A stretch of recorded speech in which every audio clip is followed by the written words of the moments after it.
Vedika, hello sir, how are you? I am fine and you? I am also fine. अच्छा, सोचो जो काम का है। Think what is important. मेरे पास एक कुत्ता है जो मुझे बहुत पसंद है। I have a dog which I like.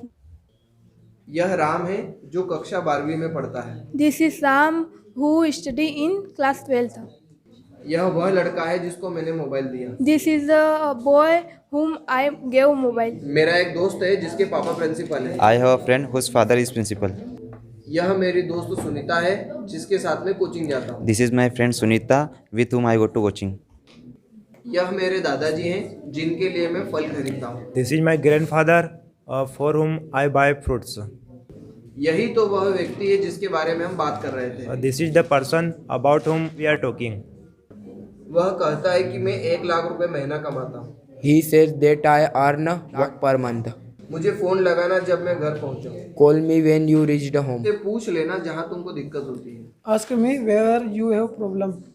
यही तो वह कुआं है जहां से हमें पानी मिलता है। This is the well from where we get water. मुझे कोई शंका नहीं है जब से मैंने कोचिंग ज्वाइन की। I have no doubts since when I have joined coaching. यही तो वह गोली है जिसकी मुझे आवश्यकता है। This is a tablet which I need. यह हमारा घर है जिसमें हम एक संगीत क्लास भी चलाते हैं। This is our home in which we also conduct a music class. यह वही बाइक है जिससे हम यहाँ पहुँचे हैं। This is a bike by which we reached here. मुझे एक समस्या है जिसकी वजह से मैं यहाँ हूँ। I have a problem due to which I am here. सुनते रहो जो तुम्हारे लिए ज़रूरी है। Keep listening what is necessary for you. Thank you. Thank you, sir.